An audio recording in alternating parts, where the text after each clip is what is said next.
बहादुर यादव बिरहा गायक ग्राम तरया वाराणसी से आप लोग के बीच में समाजवादी गीत भेज रहा हूँ। मुझे पूर्ण विश्वास है कि आप लोग जरूर पसंद करेंगे। एक गीत लाल बहादुर यादव बिरहा चैनल पर देखने को मिलेगा। और मैं बिरहा गायिका लक्ष्मी प्रदर्शी बक्सर बिहार से हम दोनों कलाकार को आप लोग ढेर सारा प्यार दुलार दीजिएगा गार्जियन। वाह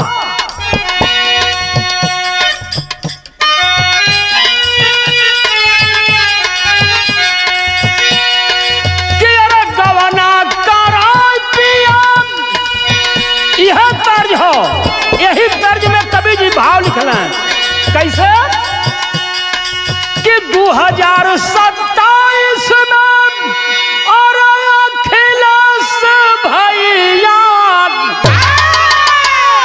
अरे आपके ताज बढ़ाई हो समाजवादी का राज फिर अरे आई हो समाजवादी का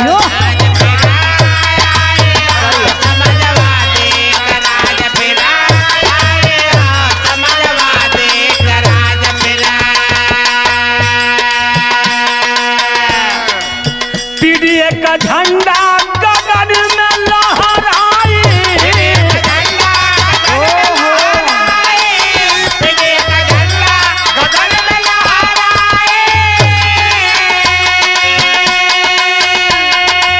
समाजवादी से रन के पगड़ी बन्हाई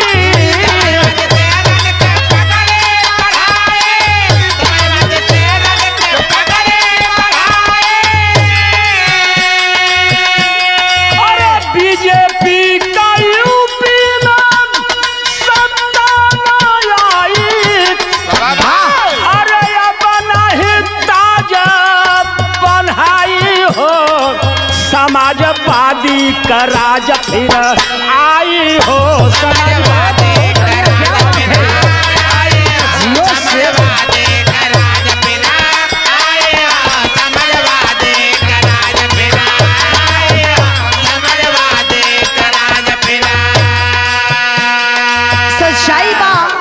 देर हुई अंधेर ना हुई।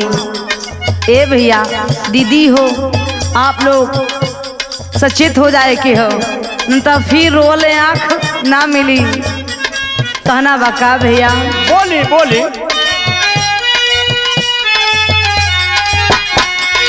यूपी का जनता लगवले बनारा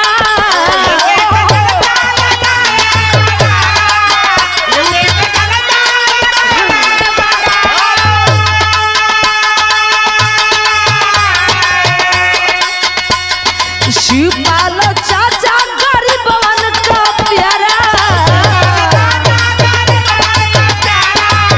भैया दीदी हो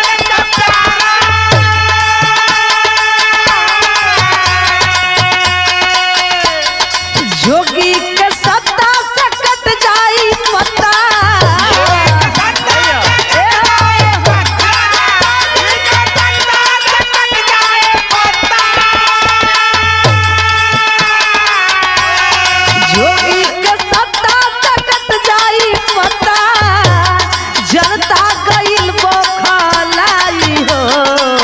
समाजवादी के राज फिर आई हो समाजवादी के राज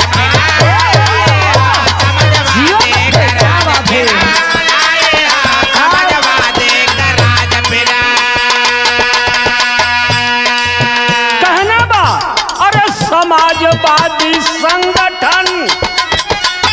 समाजवादी संगठन लड़े अरे बाबा भैया सच्चाई है